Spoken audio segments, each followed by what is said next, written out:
Good afternoon. If I could have your attention, please. Good afternoon and welcome to the National Press Club. I'm Mark Hamrick, a broadcast journalist for Associated Press, and I am still asking for the attention of the people in the far corners. I am the 104th president of the National Press Club. We are the world's leading professional organization for journalists, committed to our profession's future through our programming, events such as this, while also trying to foster a free press worldwide. For more information about the National Press Club, please visit our website at www.press.org, and to donate to programs offered to the public through our Eric Friedheim National Journalism Library, please visit www.press.org/library. On behalf of our members worldwide, I'd like to welcome our speakers and those of you attending today's event. We have a full house. Our head table includes guests of our speakers as well as working journalists who are club members. And if you hear applause in our audience, I'd remind you that members of the general public are in attendance, and we're grateful for that, but it is not necessarily evidence of a lack of journalistic objectivity. I'd also like to welcome our C-SPAN and public radio audiences. Our luncheons are also featured on our member-produced weekly podcast from the National Press Club, available on iTunes. You can also follow the action on Twitter using the hashtag #NPCLunch. After our guests' speeches conclude, we'll have Q&A, and I will ask as many questions as time permits. Now it's time to introduce our head table guests, and I would ask each of you here to stand up briefly as your name is announced, and we'll begin from your right. Beginning with Charlie Leoka. He is editorial director with Consumer Travel Alliance. Bill Loveless, host of Platts Energy Week. Joe Rothstein, or Stein, chairman of EINnews.com. Alan Bjerga, agriculture reporter, Bloomberg News, and my immediate predecessor as NPC president. Then we're graced by the presence by Mrs. Madeline Pickens, wife of Mr. Pickens. Marilyn G. Wax, senior business editor with National Public Radio and vice chair of our Speakers Committee. We'll skip over our guests and myself. Melissa Charbonneau, Newshook Media, chair of our Speakers Committee. Kate Michael, K Street Kate, as she's known in the internet, Speakers Committee member who organized today's event, and thank you, Kate. Elizabeth Dewberry is guest of Mr. Turner. Thank you for being here today. Suzanne Struglinski, press secretary at the Natural Resources Defense Council. Mike Sorhan, energy reporter for Greenwire and an NPC board member. Robert Yoon is political research director for CNN. And Tom Doggett, energy policy reporter for Reuters. Please give them a round of applause.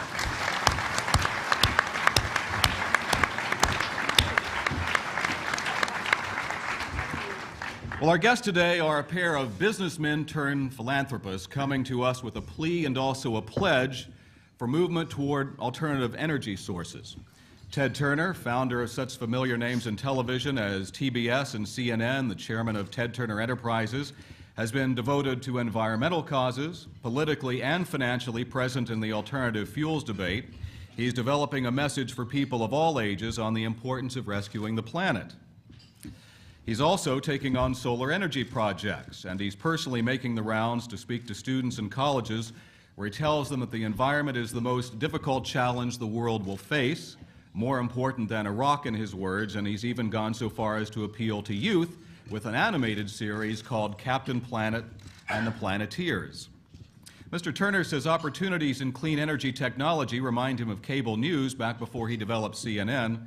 He's putting his money where his mouth is with a multi-million-dollar stake in First Solar, the world's largest maker of thin-film solar power modules.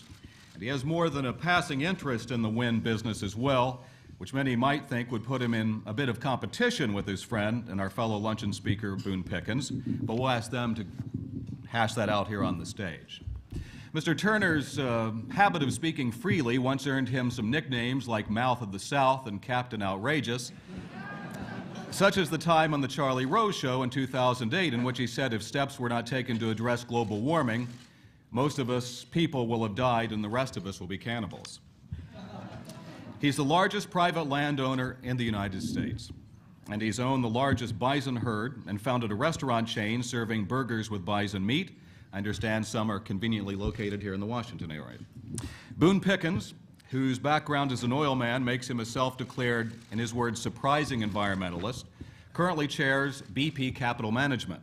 And he's returning, like Mr. Turner, to our Luncheon series today to give us an update on his energy policy proposal called the Pickens Plan, which calls for a reduction in U.S. dependency on foreign energy, particularly oil, through the introduction of various alternatives.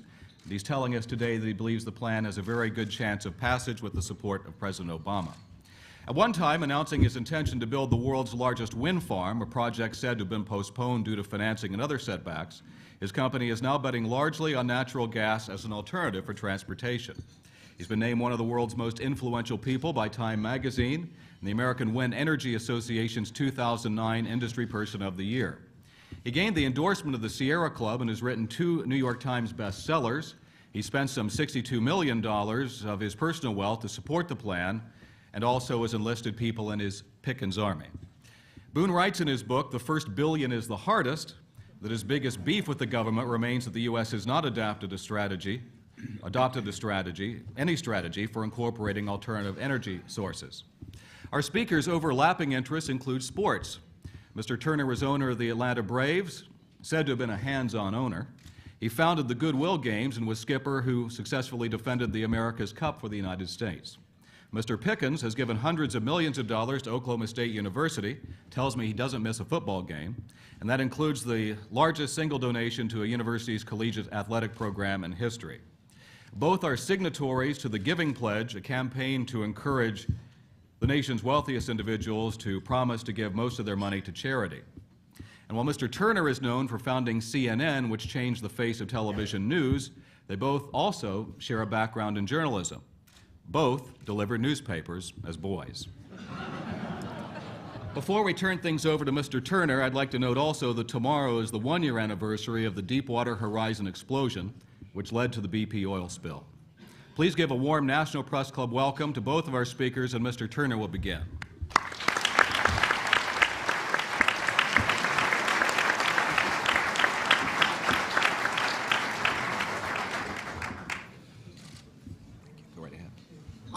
My main concern is the survival of the human race.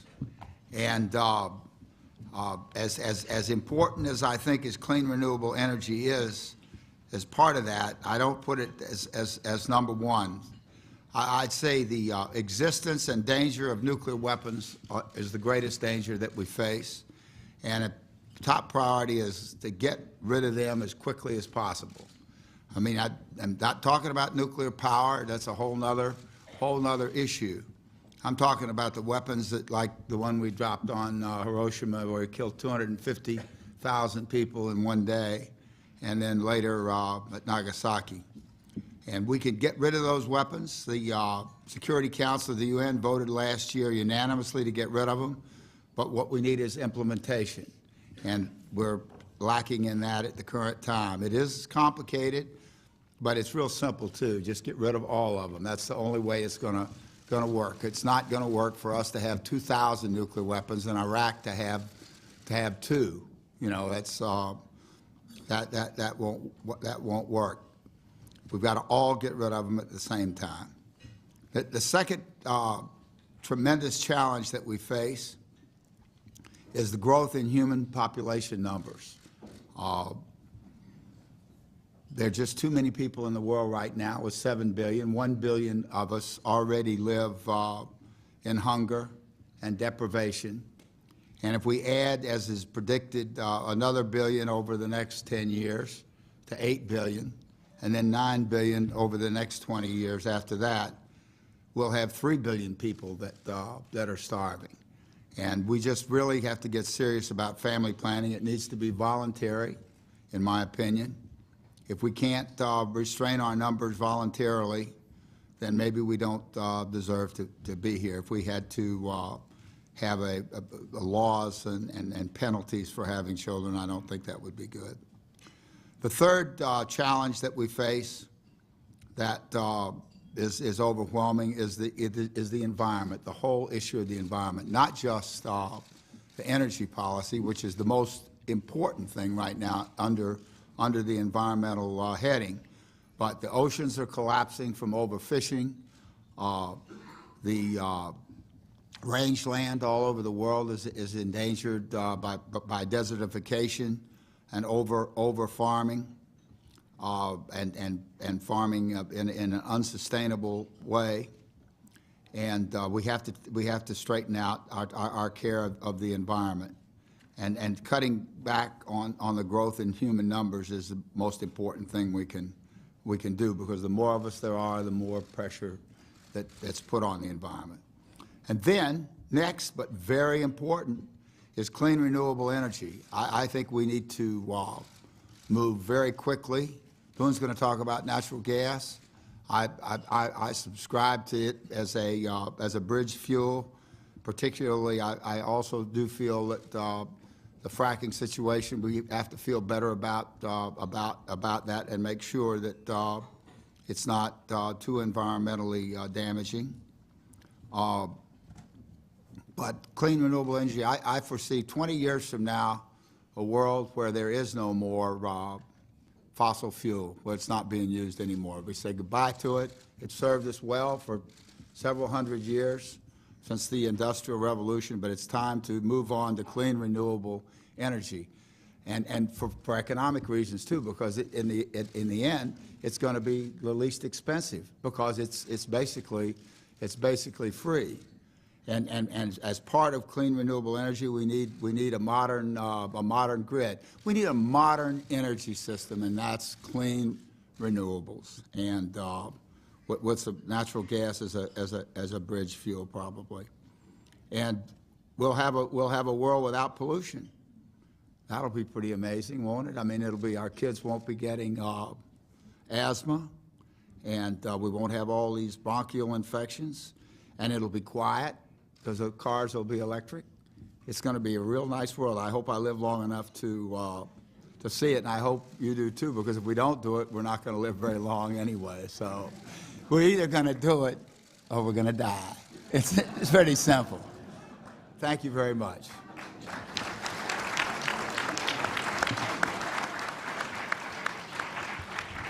Go ahead, Boone. I want to talk about energy security for America.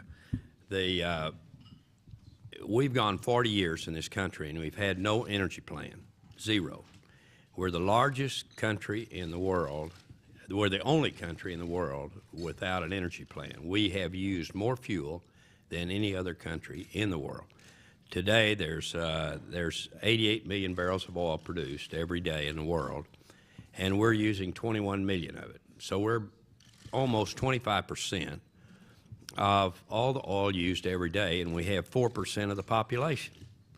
Well, you know, serious, if you look at that, we're using 25% with 4% of the population. We could be the cause of $100 oil. We're way out of balance with the rest of the world. We have no energy plan, 40 years, no plan. Why? Because we had cheap oil.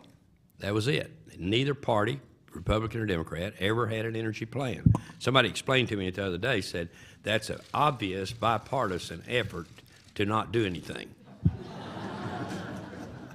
And maybe so. They didn't want to tackle it. It's time to tackle it now, because we're at a critical point. If we go forward 10 years like we have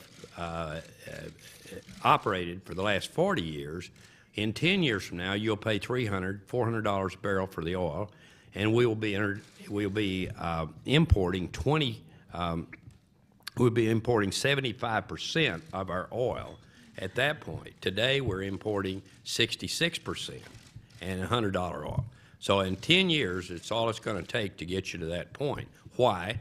Because oil is a finite resource, and it's running out. So when we look at the fourth quarter of this year, so you're going to be able to check whether Boone knows what he's talking about or not, that in the fourth quarter of this year, demand is projected for 90 million barrels a day. And I don't think that the world can produce 90 million.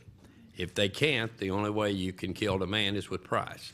So price is going to go up. It will kill demand, and that will go forward with demand that will be in balance with supply.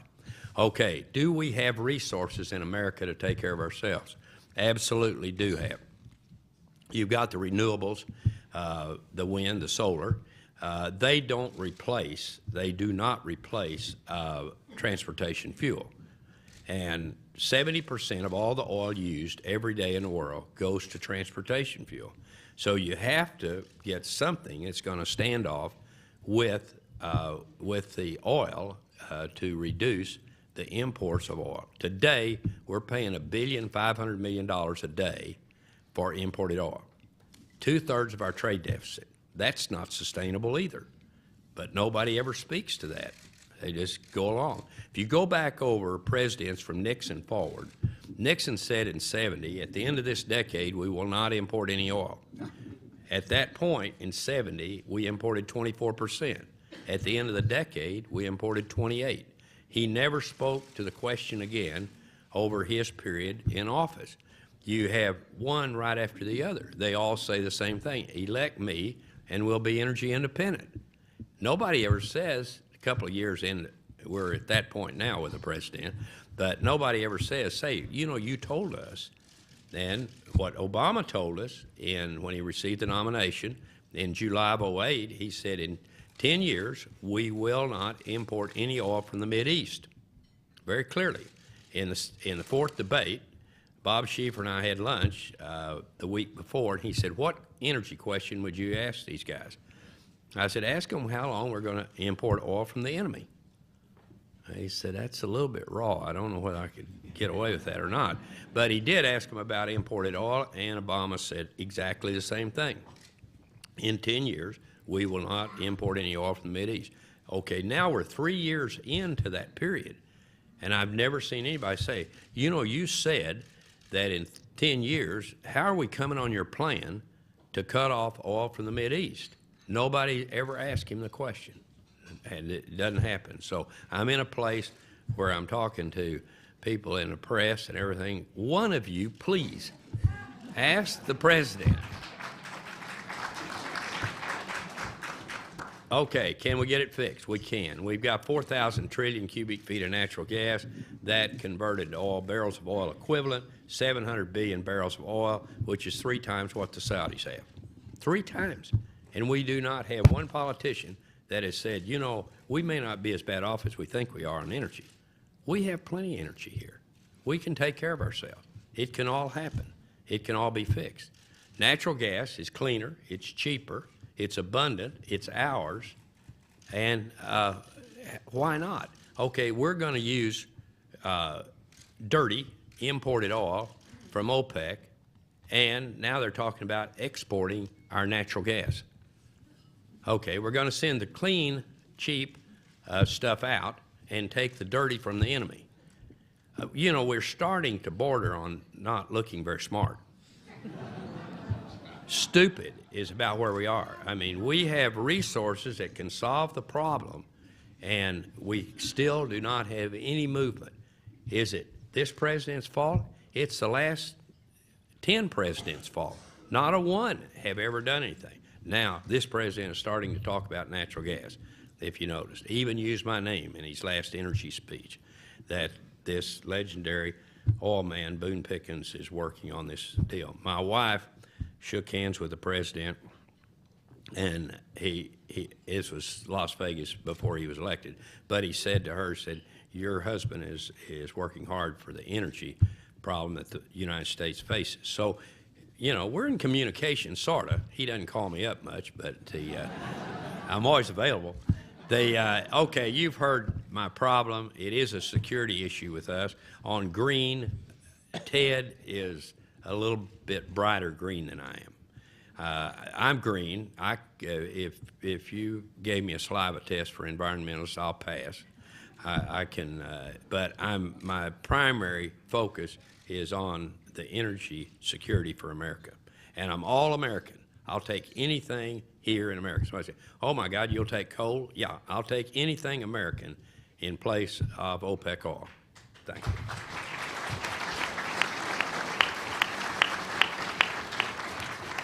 So before I start asking questions, Ted, did you have any immediate response to anything Boone had to say there? We don't agree about everything. But we agree mostly. Well, why don't you tell us what you don't agree on? We'd be curious to hear about that. Well, I'm a little I'm a little greener and a little cleaner. That's right. And I don't think we ought to export the coal. I think we ought to just cap it and let it sit there.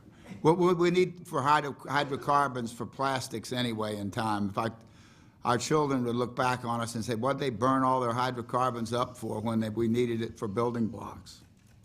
It's a lot more valuable to be used to build things than it is to burn. And the sun, once again, is sitting there free every day, just going to waste. We've got solar, works like a charm. The technology's already here, and so is the wind technology. And if we spend more on research and get and start really implementing wind and solar and geothermal too, I'm a strong believer in it. We're going to develop a better technology like we have in computers, and it'll be even more efficient. Could I In my interject opinion. something here? That on cost of kilowatt hour, the most expensive is solar, $6,300 a kilowatt hour. Second, if you can believe it, because we've changed how we have to clean up coal, it's moved up to $5,300. Then you drop to $2,400 for wind, $2,400 a kilowatt hour. Then you drop to $1,500 for natural gas. So you know where, I mean, we're capitalists. I mean, we're trying to find the cheapest deal that we can and make the most money off of it. That's what capitalism is. Anything wrong with it? No. But it's, you know, you're going to look at it on cost. I tried to build the biggest wind farm that had ever been built, 1,000 megawatts. But all at once, that wind is priced off the margin. The margin, energy, power, is the price is natural gas. So wind gets natural gas price. Well, natural gas, at the time that I said build the biggest wind farm, natural gas was $8. Today it's $4. It's $4. $6 I have to finance that wind farm. So now I made a deal with GE 4 years ago, and I bought the turbines, and they're starting to be delivered, and my garage really isn't big enough to take 500 turbines in it. So it's now I'm going to build a wind farm. Will be built in Ontario, Canada, and Minnesota is where it'll happen. Not in the Panhandle of Texas where I wanted to, but there I didn't get the transmission either. They promised transmission, and they never delivered it. I'd like to leave you with this point, but 1 MCF of natural gas, that's $4, is equal to, energy-wise, it'll do the same thing. And know this, the only thing that's going to move an 18-wheeler is going to be either diesel or natural gas. A battery will not move an 18-wheeler. So somebody said, well, what are our options? That's it. The only one we have that's going to replace foreign oil to move the 18-wheeler is natural gas. But 1 MCF of natural gas for $4 equal 7 gallons of diesel. 7 gallons of diesel is $30. So here, the cleaner, cheaper compared to the foreign, dirty diesel, you're talking about the cost to be 25% of it. Now, you got to do some compression, and there's some other factors that go into it. But today, if you had an 18-wheeler, you bought a new one, and you bought a natural gas one instead of a diesel one, your fuel would be $1.50 a gallon cheaper. That is overpowering. Next question to me is, well, why, if it's so cheap, why in the hell doesn't it work without passing H.R. 1380? Because I want direction. I want this president to say, this is where we're going. This is what we're going to do. We are going to get on our own resources, and this is the way it's going to work. We're going to take the 8 million 18-wheelers, and we're going to induce them to do that with a little help. And this is all the help I want. I want $1 billion a year for 5 years, and then kill it. The program is over. It sunsets and out. $5 billion. Well, that's a lot of money, Boone. Yeah, but we got 8 million vehicles here. And so they would go $60,000 for a tax credit because incremental difference in those vehicles is $60,000. So don't make your truckers pay to be patriotic, but let them, it'll be a hurry-up program is what'll happen, because $1 billion a year will only get you, at the end of 5 years, 143,000 trucks. Well, now, Boone, you can't even figure. You don't even have enough money to do the job.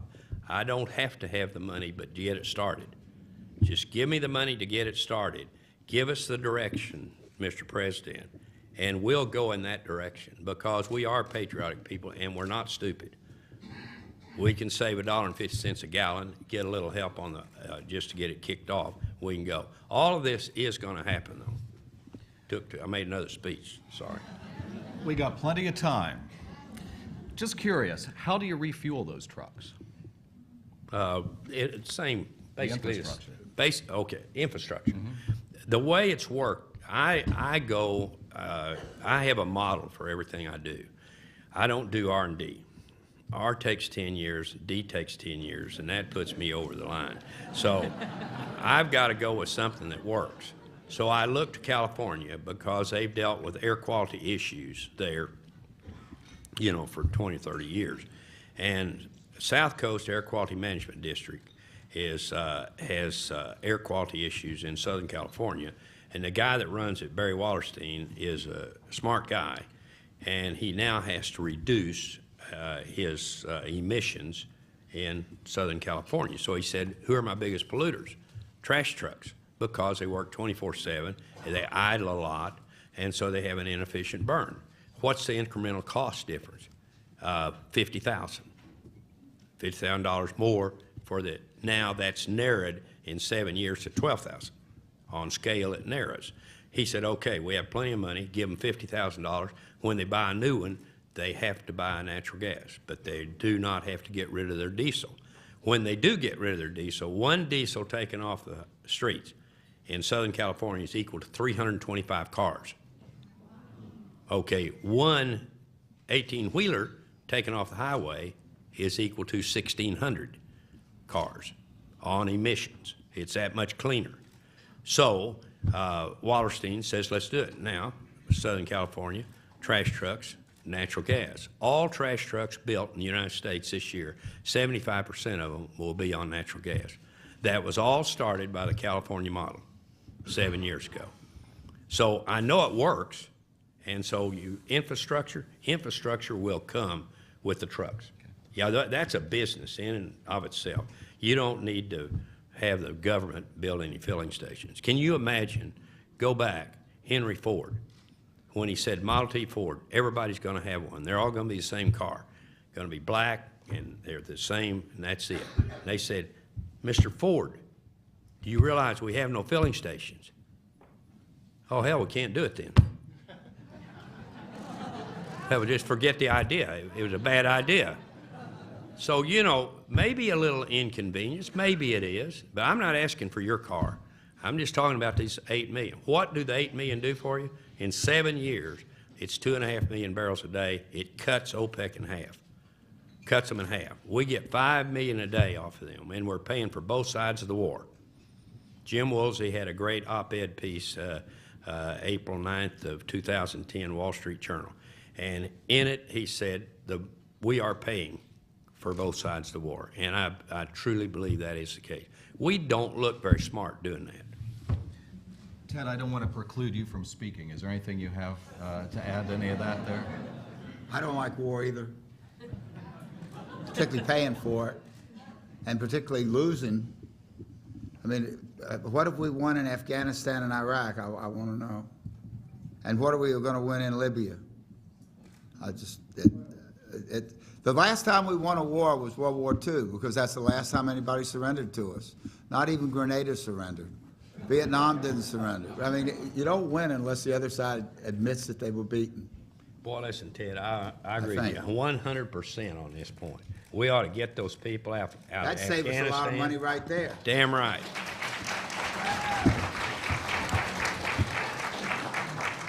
Let's next time send scientists and engineers and doctors and maybe a few lawyers over to help out rather than send soldiers. Bombs never did any good. Well, let me ask a few questions that we have from our audience, and I'll be paraphrasing them in the interest of time and perhaps to be concise. So, you're both essentially unhappy with the status quo, and as you described it, Boone, I think we're going back at least 40 years there. Have there been structural or political impediments toward getting these reforms in place? Does it have to do with how campaigns are financed?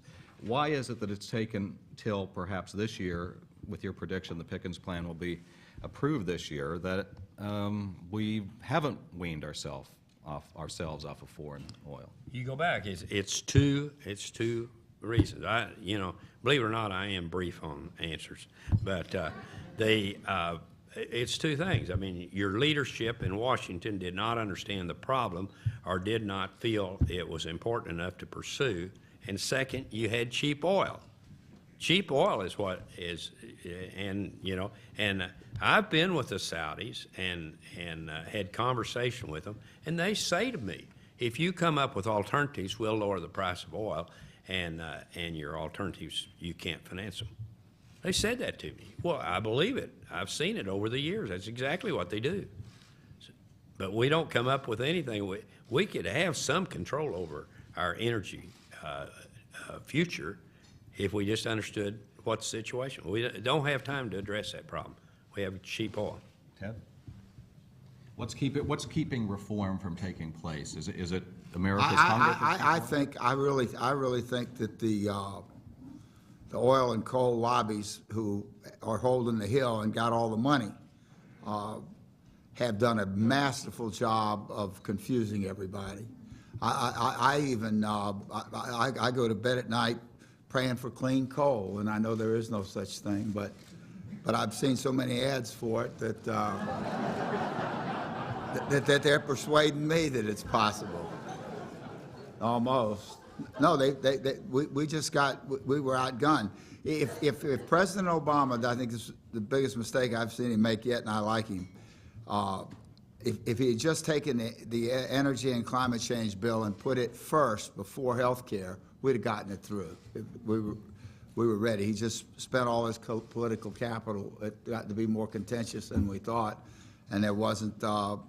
We didn't have the strength. And then the coal and the oil industry counterattacked with their ad campaign, and then the solar and wind industries ran out of money and couldn't match them, and we just got beat. And we've got to be really careful because this law that was just upheld that corporations can spend all the money they want to on political campaigns, that really worries me that we may lose our democracy. I mean, we're close to losing it now.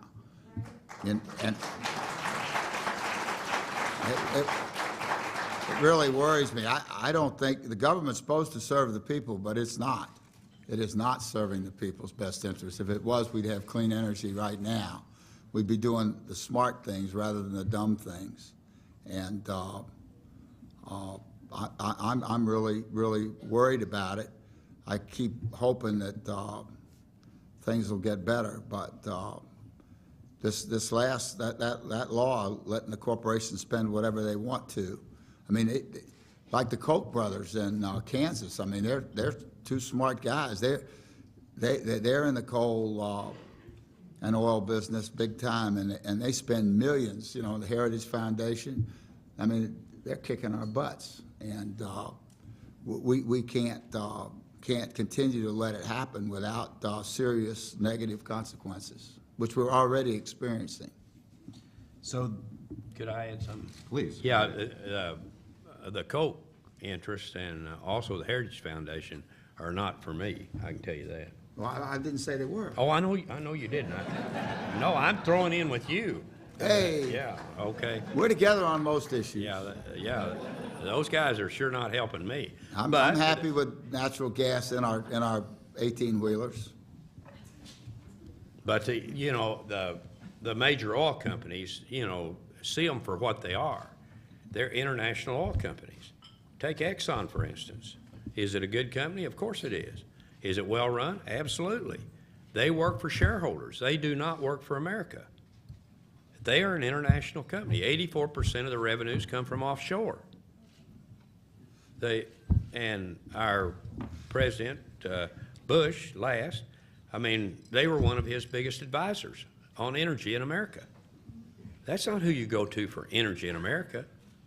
You go to energy experts in America, not an international oil company. Doesn't make sense.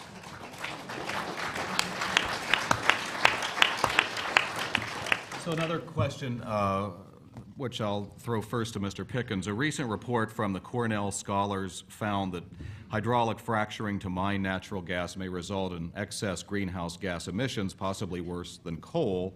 If true, how does this change the plan to use natural gas as a bridge fuel? Well, that's the only person I've ever heard that said that coal was cleaner than natural gas. So it almost refutes the whole thing, because there's no question that natural gas is cleaner. Natural gas was the fuel that cleaned up California. Some of you are old enough. I am. Ted, you're not. And but you flew into Los Angeles and you could see it, and you say, oh my God, it got a bad smog today in Los Angeles. I mean, it was just yellow brown. That's all been cleaned up with natural gas. 2,800 buses in the LAMTA is on natural gas. It's the largest bus fleet in the United States, been on for 20 years. The largest bus fleet in the world is Beijing Transit, 5,700 buses.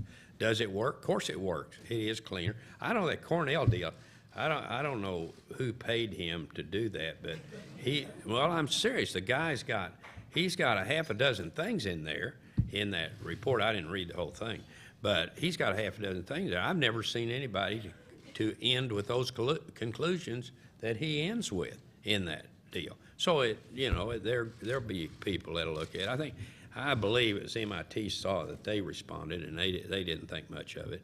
But it's I don't know who paid him to do the study. It's a place to go. Well, Ted mentioned earlier that he wishes that the environmental downside of natural gas extraction could be better addressed. So okay, what about that? Okay, you're talking about the fracking, hydrofracking? Yes. The first frack job I ever saw was in 1953 at Borger, Texas. In 1957, I fracked my first well. From 1957 until now, I've fracked over 3,000 wells. I've never had one well I had any problem. What he's talking about as being the problem is the well is drilled down. Freshwater sands occur in the upper 1,000 feet of the hole. This hole is drilled to 1,000 feet. They run a string of casing, cement back to the surface, and close it off. I worked in an area where Ogallala sand is the biggest aquifer in North America, which is from Midland, Texas, to the South Dakota border, across 8 states. And I drilled over 3,000 wells in that area, so we were very conscious of the Ogallala. Cemented off, drill down 10,000, 12,000, 15,000 feet, whatever. Here you are down here, and you complete the well there. Well, you're 2 to 3 miles below the freshwater sand. You tell me how a frack job 2 miles down can get back up into that freshwater sand. I never had it happen. I know of nobody else ever having happened. If you notice, all the complaints are coming from Pennsylvania, and that's in the Marcellus. How long have you been developing the Marcellus? About 3 years. You've been drilled over 800,000 wells in Oklahoma, Kansas, Texas, and fracked those wells. And I do not know of any lawsuit or any complaint or anything else about that. Why is it all right there? And also in Western New York. Western New York is concerned about it. They now have said, you're going to frack these wells in the watershed. What? The watershed? They don't even know what the watershed is. That's where it rains. It rains in the watershed and then runs into a lake. And you're not going to frack the lake or the watershed or whatever. You're fracking down 10,000 feet, 2 miles under the surface. But my God, said the people in New York, they don't know what's going to happen to their water. Well, what they need is somebody intelligent, a leader, to say, this is what the deal is. Don't worry, just watch what I'm telling you, listen to what I'm saying, and check the facts. That's all you have to do. It's not complicated. It's very simple. You got people going around, oh my God, you hydrofracked wells you did for 50 years? Yeah, I did. My God, how do you feel about yourself? I feel just like I did yesterday. I didn't getting old. And Ted, are you as confident as Boone is about the environmental aspects He knows of a this? lot more about it than I do because he's an oil man. I was a TV man. TV man. I trust you guys, Ted. Do you trust us? I trust you. Do you believe that climate change, I'll go to Ted first on this, do you believe that climate change is an actual phenomenon, and if so, how do you react to recent polls showing that fewer Americans believe it to be a real problem? Fewer than what? One before? Well, I don't know what the questioner meant by that, but in other words, Well, but that's- the initial part is, how serious do you believe the problem is with climate change? I think it's a life or death issue. I study, I'm a real expert when it comes to nature, and if the temperature goes up 4, 5, 6 degrees Fahrenheit, it'll make life on Earth very difficult for most of the creatures, including humans. Boone, how do you feel about it? Well, I'm a geologist, and we can take you back in time millions of years where you had drought that would extend over long periods, even maybe a million years. We've had ice ages that were hundreds of thousands of years. So we know that temperature can remain constant or fluctuate or whatever. But believe it or not, I'm one of the few geologists that believes in climate change. I think you, me, all of us, we've screwed up a lot of what our emissions into the ozone, and that is and so they say, well, how do you approach it? I don't think it's I don't think it's going to happen real quick, and it kind of is like, what's the problem on energy in America? We had cheap oil. Well, here you've had climate change, but you don't have, if your cheap oil had run up to $200 a barrel, I can tell you something would have happened. Somebody would have figured out a better way than that. And on climate change, it doesn't go up fast enough. It goes along and you say, well, is this some part of the change or what, and you're out 10 years, 20 years or whatever. But I'm ready to take measures to restrict emissions into the atmosphere, one, and because if I'm wrong, I didn't hurt myself. Just say I went out and spent a few bucks trying to help this, and we find out 20 years from now there isn't any climate change phenomenon. There's none of it. It wasn't so. Well, I didn't do something that hurt maybe a few bucks, but I didn't do anything wrong. But if I go out 20 years and keep saying climate change doesn't mean anything, I get out here 20 years and I think, oh my God, it did mean something, and I let 20 years get past me and I didn't do anything about it. So back again, I hate to set up these things that make all of us look stupid. And I feel stupid sometimes about the way things go. And I think, why do you let them go? Why do you let it happen? Well, I'm not in any role of leadership. I can't stop these things. How can I do it? But Ted, he's a leader. He stepped up. He stepped up. Well, I put up, and you said $62 million. I spent 82 on this, and 82 million. It'll get you something. Somebody said, "Have you gotten your money's worth?" I will when I pass HR 1380. I'll feel like I got my money's worth. But but Ted he's been on this. And I didn't agree with him, and we talked 10 years ago, and I said, I'm not going for this climate change stuff. Well, I do now. I'm ready to throw in.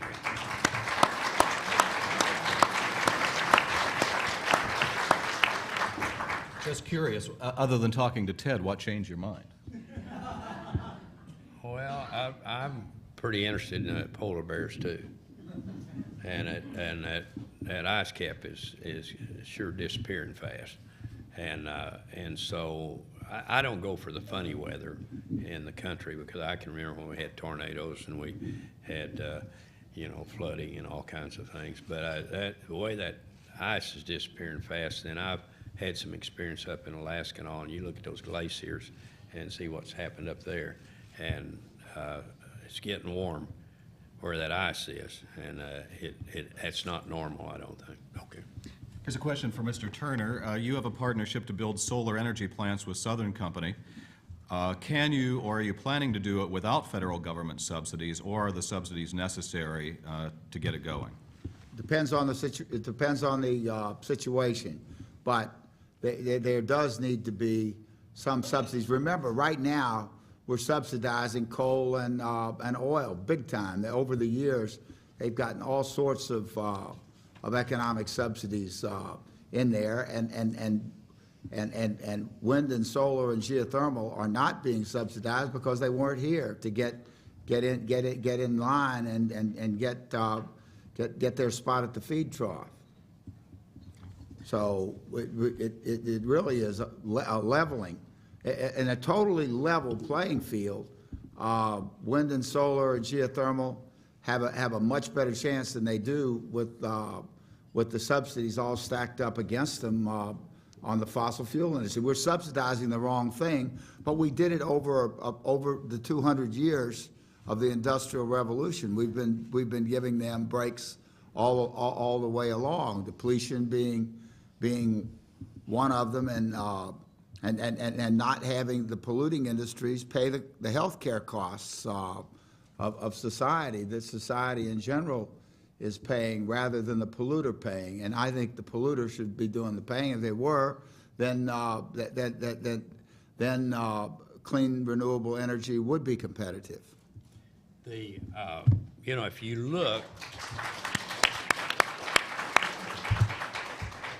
you look at where the most wind energy and the most solar energy is, does you know where it is, Mark?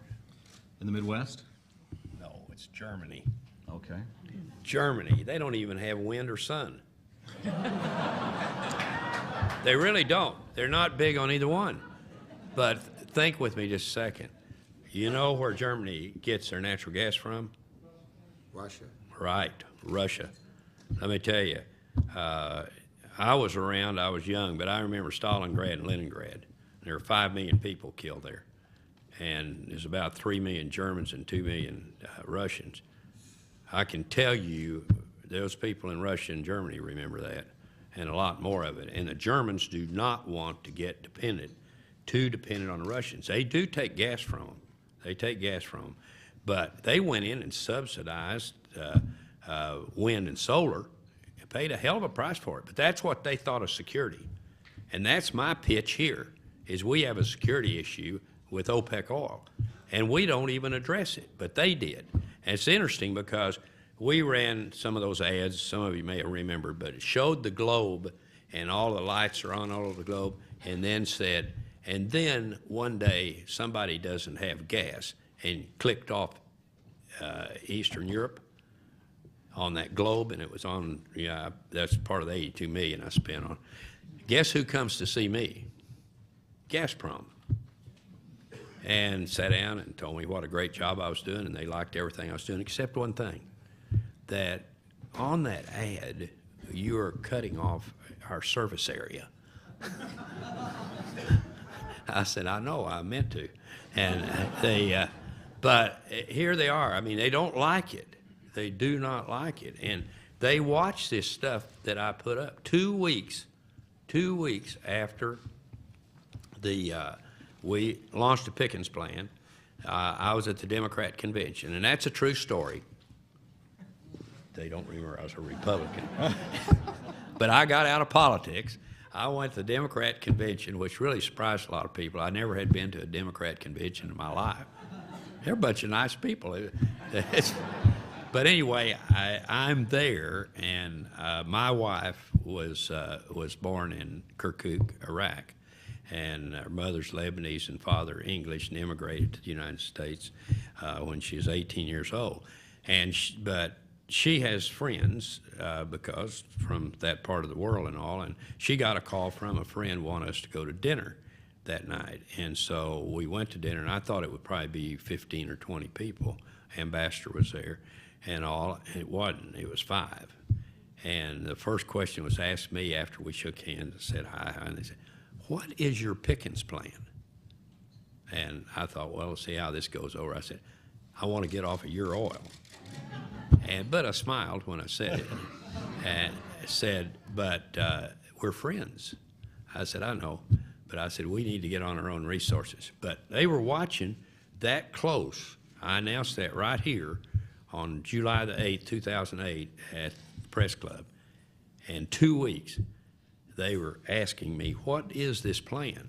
Well, hell yes, they could see what I was going to do is I was going to get on our resources and get off of their oil, is what it was.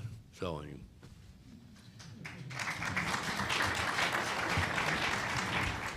So you both earlier talked about sort of the inability of our policymakers and our leaders to forge an effective energy policy. Just yesterday, pretty big headline that Standard & Poor's essentially warned that the U.S. is at risk of not forging a adequate solution to the deficit. And of course, in the near term, the debt ceiling is looming. How do you feel about how Washington is managing the financial situation in the United States right now, Ted? I'm not happy with it. I'm not happy. I'm concerned. I mean, when your credit rating is downgraded, and I think that's what happened yesterday, that's not good. They warned on the outlook, which was a longer-term sort of thing, but that's sort of along the road to downgrading the credit rating. Do you think that Republicans and Democrats are going to be able to come together and find a solution? I'm not comfortable with the way the parties are getting along with each other. I'm concerned about our ability to compromise and run our country in an intelligent, forward-thinking manner. Boone, what do you think? I think they are doing a fabulous job. They're working so well together. They act like they're not, but I know they really are. Do you feel that way? No. Okay. I'm not here to express my opinion. And I'm not a fool either. Yeah. But no, I agree with Ted. I try to limit myself to my subject, and I feel like I can represent that I'm 5 feet wide and 50 feet deep on one subject. And I think that Congress has accepted me that way. They realize that I'm a serious person with a serious plan, and I have both sides that call me and ask me about energy questions. What do you think about this or that?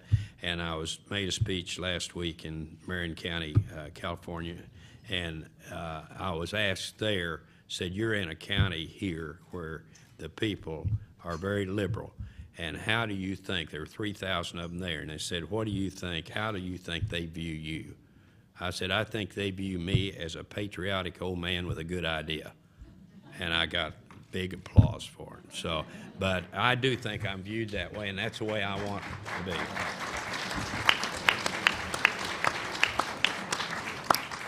Ted, of course, everybody knows you perhaps originally as the founder of CNN. That's an organization that's gone through a lot of changes in recent years.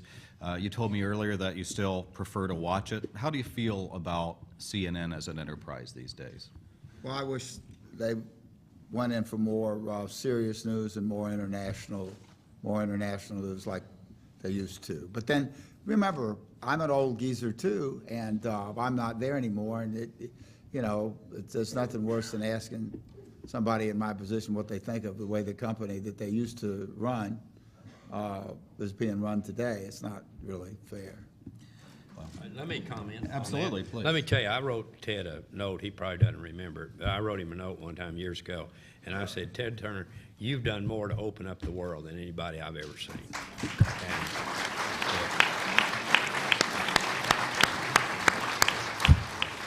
And you showed people all over the world how we lived and what opportunities they would have if they had a democracy and all. But you the guy that showed the world what the world really looked like. What do you think about that when you hear somebody like Boone Pickens say something like that? Makes me feel good. That's good. That's good. And on the other side of the television equation, you've had some not always kind words to say about the perceived competition to CNN, which includes Fox News. Do you sometimes sample across the media landscape to watch that? How do you feel about Rupert Murdoch and News Corporation and the job that Fox News does? I think he's done a real good job with the Wall Street Journal. You know, he's a little far right for me on the television side, you know, at Fox News. But, you know, that's me. You know, I think they've got every right to do it, and it's not, doesn't seem to be irresponsible. It's responsible. And I'll just say, since you gentlemen are no strangers to the news business, and this was a return trip to the National Press Club, just briefly, how do you feel like you're treated by the news business as a news subject? Me? Yeah. I feel fine. Yeah? Well, we're glad to hear that. Boone? Well, if I could write the articles, I'd write them a little different. But having said that, I think they treat me very fairly, but they're better as I've gotten older. I mean, they used to jump on my ass pretty bad, you know. But I've gotten older now, and they introduced me, you know, as legendary oil man. I thought about that, and that's you notice most articles say T. Boone Pickens, legendary oil man. What's that legendary? What's that mean? You know what that is? That's a guy 75 years old and still has a job. That's a good thing. That's a good thing. But I'm 82, though. God bless you. Well, we are almost out of time. Before we ask the last question of our two speakers, a couple of housekeeping guests to take care of. First of all, I'd like to remind our guests about some upcoming luncheon speakers. On May 16th, General James Jones, former National Security Advisor, former Marine Corps Commandant, among his offices will be our speaker. On May 20th, a lot going on with organized labor these days. Richard Trumka, president of AFL-CIO, will speak. And then Juan Williams, May 26th, with Fox News contributor. You might recall we had Vivian Schiller here before she lost her job with NPR earlier this year, and Juan Williams will sort of deliver a rebuttal, so to speak. Next up on our regular order of business, I'd like to present both of our guests with the traditional NPC coffee mug. So Boone, there you go. Thank you. And Ted.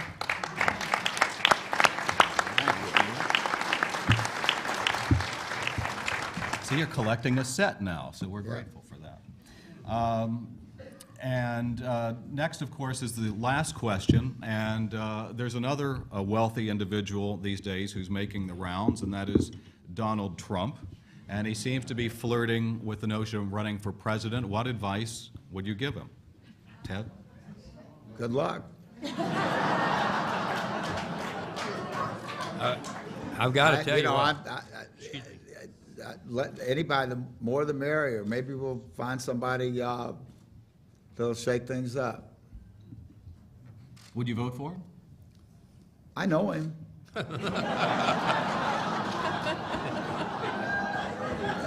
I kind of like him, to tell you the truth. I mean, you know, he's colorful. You have that in common. Boone, what do you think about Donald Trump? Well, I know him too, but he was on CNBC ahead of me the other day. We were both on satellite, and he was telling about how to solve the energy problem for America. And he said, "Let me tell you," he said, "the way to handle that OPEC crowd," he said, "you tell them what you're going to pay them for the oil. You tell them if you want to pay $50 a barrel, tell them it's $50 a barrel and send us the oil." It's interesting approach, you know, and so I came on after him, and I said, "Donald, I'll tell you what, if you won't say anything more about energy, I won't ever mention real estate." How about a round of applause for our speakers today? Thank you.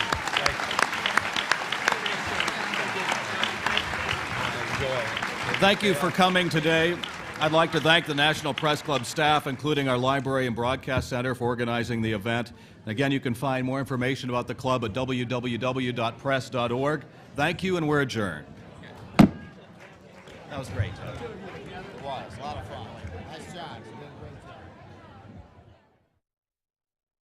Madeline Pickens, wife of Mr. Pickens. Marilyn G. Wax, Senior Business Editor with National Public Radio and Vice Chair of our Speakers Committee. We'll skip over our guests and myself. Melissa Charbonneau, Newshook Media, Chair of our Speakers Committee. Kate Michael, K Street Kate, as she's known in the Internet, Speakers Committee member who organized today's event, and thank you, Kate. Elizabeth Dewberry is guest of Mr. Turner. Thank you for being here today. Suzanne Striglinsky, Press Secretary at the Natural Resources Defense Council. Mike Sorhan, Energy Reporter for Greenwire and an NPC board member. Robert Yoon is Political Research Director for CNN. And Tom Doggett, Energy Policy Reporter for Reuters. Please give them a round of applause.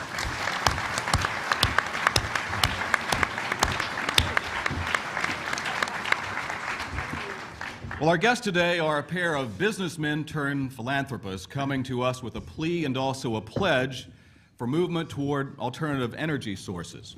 Ted Turner, founder of such familiar names in television as TBS and CNN, the chairman of Ted Turner Enterprises, has been devoted to environmental causes, politically and financially present in the alternative fuels debate. He's developing a message for people of all ages on the importance of rescuing the planet.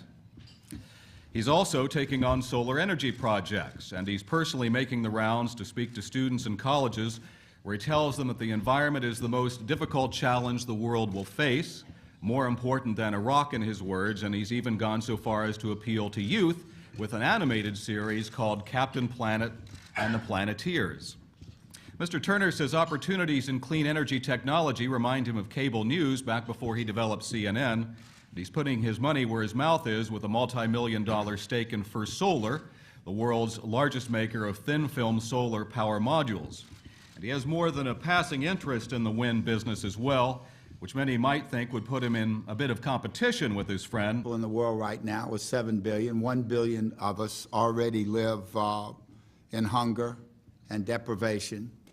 And if we add, as is predicted, another billion over the next 10 years, to 8 billion, and then 9 billion over the next 20 years after that, we'll have 3 billion people that are starving.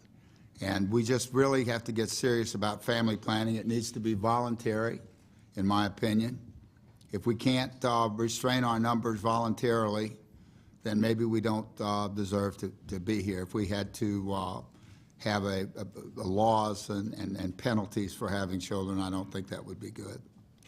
The third challenge that we face that is overwhelming is the environment, the whole issue of the environment, not just the energy policy, which is the most important thing right now under the environmental heading, but the oceans are collapsing from overfishing. The rangeland all over the world is endangered by desertification and over farming, and farming in an unsustainable way, and we have to straighten out our care of the environment, and cutting back on the growth in human numbers is the most important thing we can do, because the more of us there are, the more pressure that's put on the environment. And then next, but very important, is clean renewable energy. I think we need to move very quickly. Boone's going to talk about natural gas. I subscribe to it as a bridge fuel. Particularly, I also do feel that the fracking situation, we have to feel better about that and make sure that it's not too environmentally damaging. But clean renewable energy, I foresee 20 years from now a world where there is no more fossil fuel, where it's not being used anymore. We say goodbye. And history.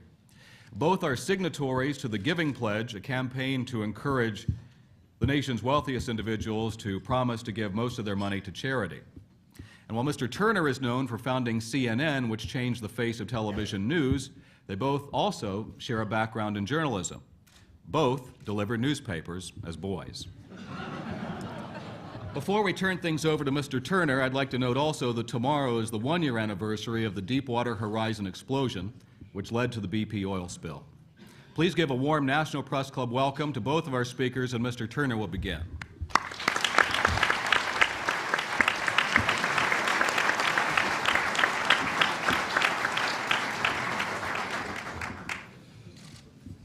Go right ahead. My main concern is the survival of the human race. And as important as I think as clean renewable energy is, as part of that, I don't put it as number one.